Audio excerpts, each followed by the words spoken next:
नमस्कार दोस्तों, आप सभी का स्वागत हमारे साथ। हम आपके साथ अर्जुन तिवारी। आज जिससे हम रूबरू कराएंगे वो सुनील कुमार शिल्पकार हैं जो बेहद शानदार हैं। और आप लोगों को बता दें कि सुल्तानपुर रोड रहमन नगर गंगागंज सैनिक ढाबा के ठीक सामने इनका जयपुर मूर्ति भंडार है। सुनील जी, आपका बहुत बहुत स्वागत है। आपका भी बहुत बहुत। जिस तरह से आपने ये कार्य प्रारंभ किया, किस तरह से आप इस लाइन में आए, किससे आपको प्रेरणा मिली, क्या कुछ कहेंगे? दरअसल ये हमारा तो पैतृक काम है, तो बचपन से ही देखते आ रहे हैं कि हमारे यहाँ ये सब स्टोन आर्ट का सारा काम होता है, तो वहीं से हमें प्रेरणा मिली और आगे बढ़ने का मौका, तो हम इसी लाइन में ही आगे बढ़ते चले गए। सुनील जी, ये बताइए कि जिस तरह से मंदिर का निर्माण कर रहे हैं आप, तो मंदिर का निर्माण कर रहे हैं तो धर्म से भी जुड़े हुए हैं, आपकी आस्था भी है और लगातार निरंतर आपके अंदर वो मेहनत, वो लगन, आज कहीं ना कहीं वो ख्वाब, वो कामयाबी भी आपको मिल रही है। आपने हाल ही में मंदिर जब आप बनाते हैं तो क्या कुछ मन में विचार आपके रहते हैं, किस तरह से मंदिर का निर्माण करते हैं? हाँ, जिस तरह पार्टी का आदेश होता है और नक्शे और डिज़ाइन का देखते हैं, उस हिसाब से ही मंदिर तैयार करते हो, लेकिन अपनी तरफ से भी कोशिश करते हैं बेस्ट से बेस्ट उस चीज़ को तैयार करें।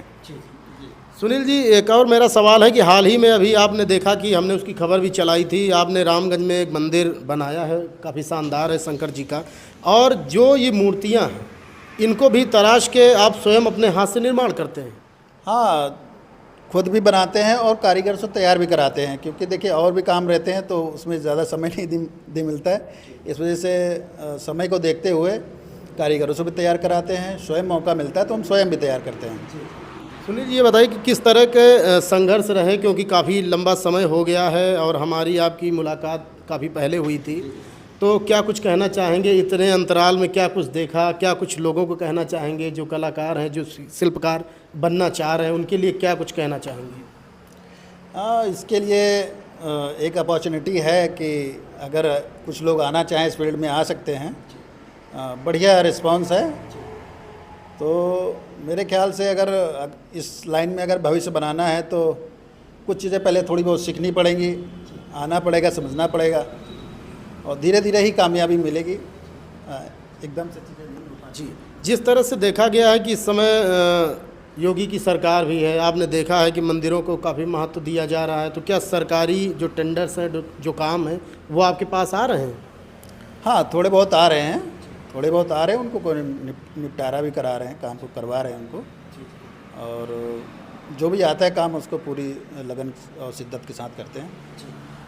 ये बताइए सुनील जी कि जिस तरह से देखा गया है कि आप पत्थर में कार्य करते हैं, जो घरों में लोग काम करवाते हैं, चाहे मंदिर का काम हो या पत्थर पे ही पूरी नक्काशी बना के तैयार कर देना, इसमें कितनी ज़्यादा चुनौती आपको मिलती है? क्योंकि पत्थर का काम ऐसा है कि आप कोई भी मूर्ति तैयार कर रहे हैं, कहीं ज़रा सी भी चूक हो गई तो वो आपको फिर से उतनी मेहनत के साथ तैयार करना पड़ेगा, तो एक चुनौती है।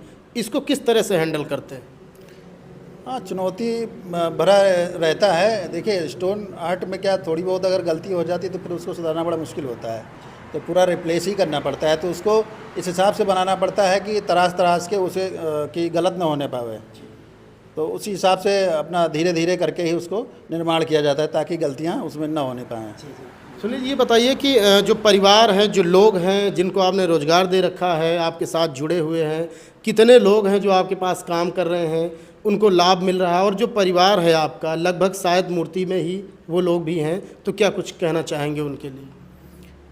हाँ, उनके लिए भी एक समझ लीजिए, हम एक जो टेंडर लेते हैं, जो काम लेते हैं, मेरे साथ साथ में उनका भी भला होता है, उनको भी एक रोज़गार मिलता है, तो अपने पास टीम वर्क है, 15 से 20 लोगों की टीम है, और उसमें घटाना बढ़ाना खैर चलता रहता है कि कभी कम हुए कभी ज़्यादा हुए, वर्क के हिसाब से हम लोग एडजस्टमेंट कर लेते हैं।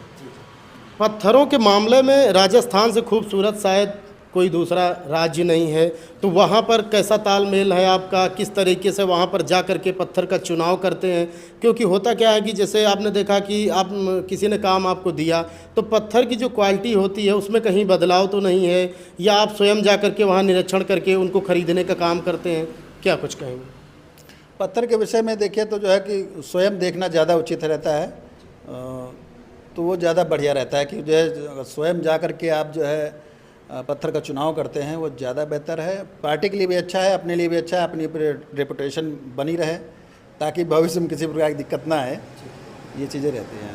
सुनील ये बताइए कि जिस तरह से आप देखेंगे कि जो पत्थरों में मूर्तियां बनाई जाती हैं, तो कुछ होती हैं कि जिनको संगमरमर के पूरी तरह से उनको आधार दिया जाता है, जैसे आप पीछे देख पा रहे होंगे। हम अपने लोग दर्शकों से कहना चाहेंगे कि आप पीछे देख पा रहे हैं कि कितनी शानदार भव्य और दिव्य ये मूर्तियाँ हैं। बस जब इसमें प्राण प्रतिष्ठा होगी, मंदिर की स्थापना होगी, तो ये और भी बेहद शानदार हो जाएंगी। सुनील जी ये बताइए कि अपनी क्वालिटी को किस तरह से मेंटेन करते हुए आप कार्य कर रहे हैं? क्वालिटी क्या वो जो है साधारण व्यक्तित्व तो हमारा चल रहा है, कोई बहुत बड़ा वो नहीं चल रहा है। बस ये है कि अपने काम पे फोकस दे रहे हैं और उस काम को आगे बढ़ा भी रहे हैं। सुनील जी ये बताइए कि जिस तरह से ये देख रहे हैं आपकी युवा भी काफ़ी आकर्षित हैं और कला के प्रति उनका रुझान भी है। शिल्पकार और कलाकार और आर्टिस्ट ये तीनों एक ही हैं, कहीं ना कहीं रूप इनके एक ही हैं। तो क्या कुछ आप अपनी ओर से उन बच्चों के लिए कहना चाहेंगे, उन युवाओं के लिए कुछ कहना चाहेंगे? जी, कला एक अनमोल निधि है, जो कला कभी बेकार नहीं जाती है। तो जितना हो सके कि कुछ न कुछ कला वगैरह सीखना ज़रूरी होता है लाइफ में, तो कोई न कोई आर्ट ज़रूर आना चाहिए। आपने देखा कि हमारे साथ में सुनील कुमार जो शिल्पकार हैं वो थे और इन्होंने बेहद शानदार मूर्तियों का भी निर्माण किया है। लेकिन इनकी जो खूबी है वो मंदिर बनाने की है। जो पत्थर के मंदिर बनाए जाते हैं उनकी शानदार कारीगरी इनके पास है। जो इनके पास हुनर है वो आसपास के क्षेत्रों में भी मशहूर है। और आपको बताना चाहेंगे कि सुल्तानपुर रोड रहमत नगर गंगागंज सैनिक ढाबा के ठीक सामने जब आप आएंगे तो आप कोई भी मंदिर कार्य निर्माण कार्य अगर कराना चाहते हैं, मूर्ति स्थापना करवाना चाहते हैं, तो आकर के इनसे संपर्क करें और जुड़ें। अर्जुन तिवारी, न्यूज़ 30 डे से नमस्कार।